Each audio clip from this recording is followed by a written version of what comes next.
This week, I have been thinking about Mother's Day, but actually not specifically thinking about mothers so much as about parenthood and families, and about the counterintuitive reality that choosing or accepting parenthood is choosing to witness and participate in another person's suffering. Because your child will suffer. Hunger and dirty diapers and colic, and then head bumps and skinned knees, stomach flu, strep throat, chicken pox, perhaps. Mismatched teachers, bullies, fights with friends, failure to make the team or being turned down by a chosen school. All along for years, the possibilities for bad romances, the unrequited love, the reciprocal love that nonetheless falls apart, the phone call in the middle of the night announcing the end of a marriage, the bad jobs full of low pay and unequipped bosses. Of course, if you choose to be a parent or accept parenthood or even deep friendship, you've also chosen to accompany the joys and not just the sorrows. The discovery of caterpillars, the trips down the playground slide, the beginnings and endings of education, the first real job, the first good job, the birth of grandchildren, etc.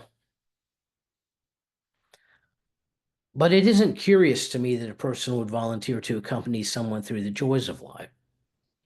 It is curious to me that someone would volunteer to accompany another through the sorrows. Because as a parent, as a good friend, you witness sorrows, pain, suffering that you wish you could take away or heal or even take upon yourself. And yet, we're almost entirely powerless to do so. There are some few things we can do. We can take our child to the eye doctor when we realize that he's reading with his face 2 inches from the page. We can take the girl to the doctor for antibiotics for strep throat. We can coach and advise about how friendships go, or if we're able, about non-Euclidean geometry or where the axle grease goes. There are a few things we can influence. But when the arm breaks, we can neither take away the pain nor bear it ourselves. Neither can we take upon ourselves any of the pains of a broken heart for any of the reasons it may be broken.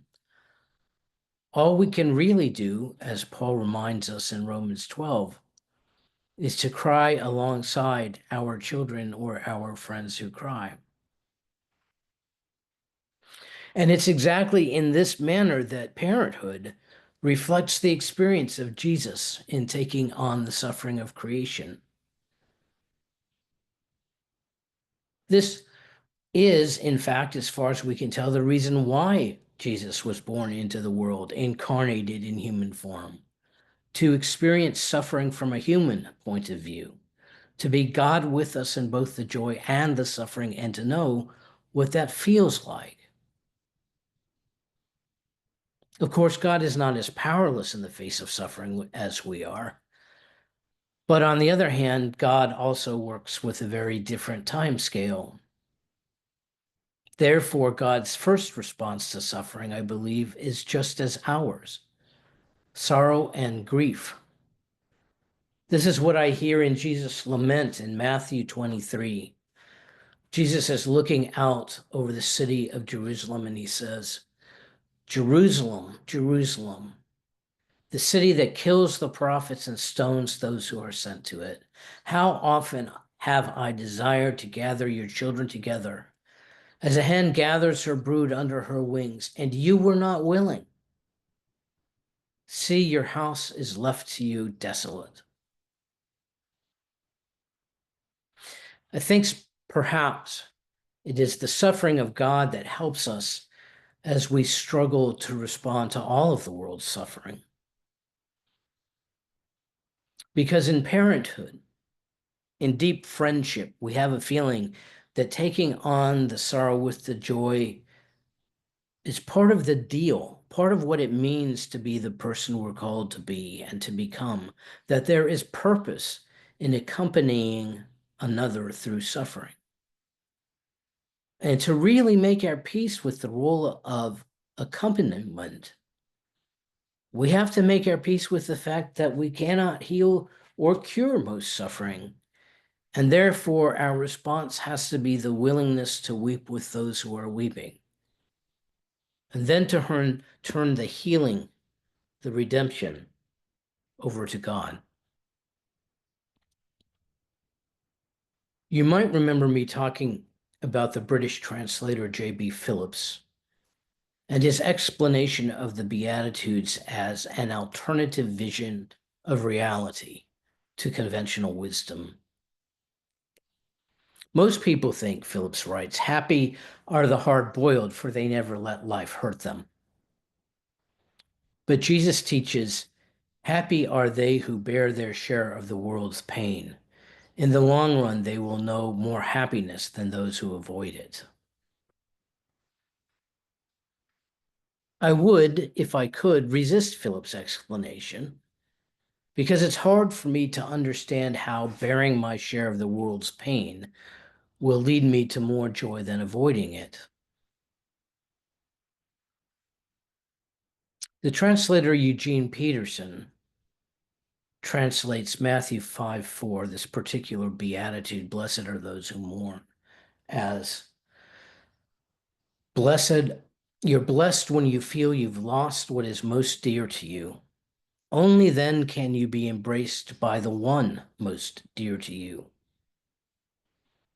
In other words, through his translation, Peterson suggests that the reason we are blessed by mourning is because it brings us closer to God. Certainly, most of us have had, at one time or another, that experience. In our moments of deepest sorrow, we find that God is closest to us.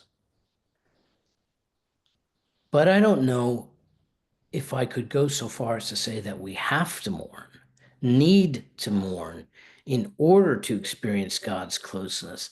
I think it is probably more accurate to say that when we mourn, we experience the world as God experiences it, ourselves experiencing it on a much smaller scale.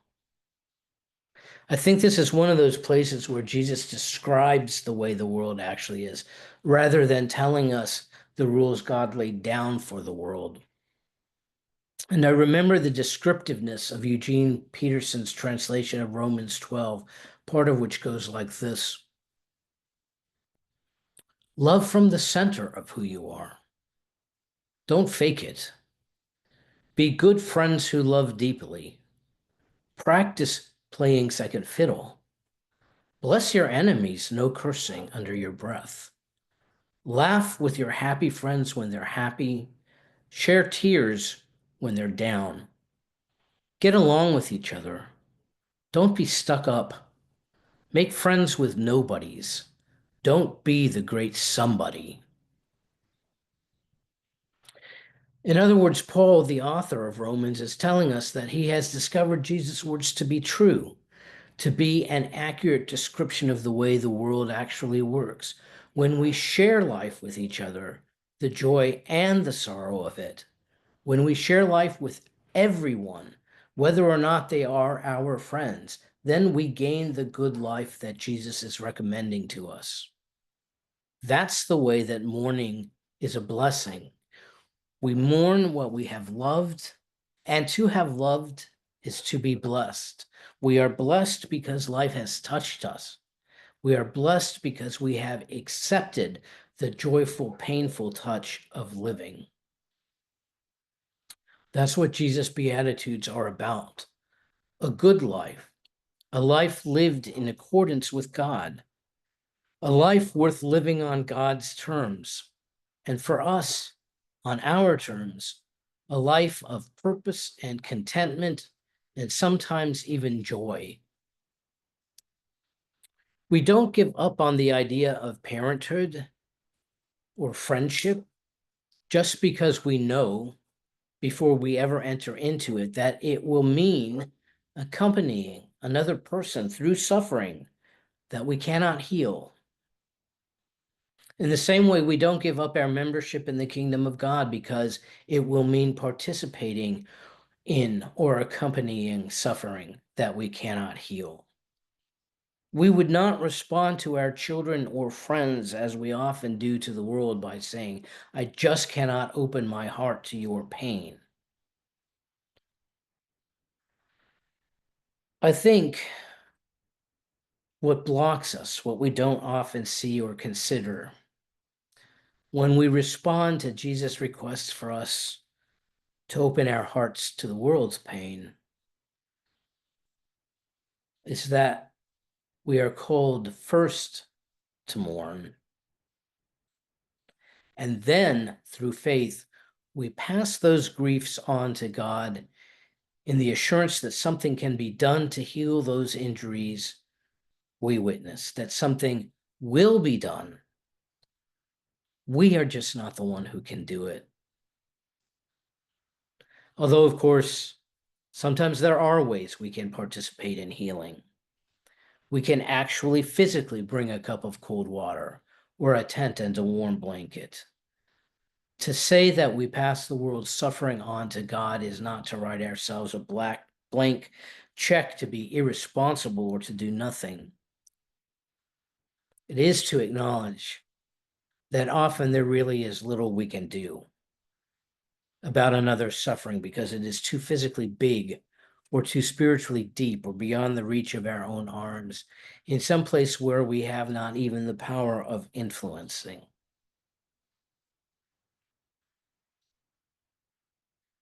Blessed are those who mourn, for they shall be comforted.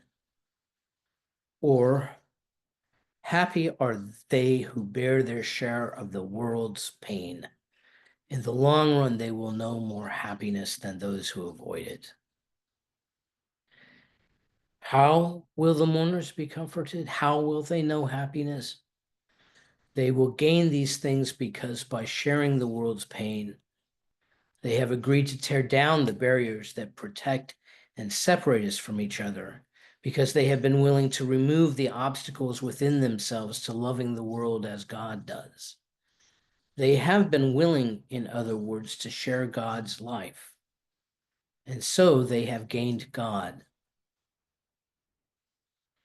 I think what God asks of us as parents, as brothers and sisters, as friends, is to emulate Jesus in responding to the world's suffering with compassion, with weeping, with an open heart, and with the faith that though we may be powerless, God is not.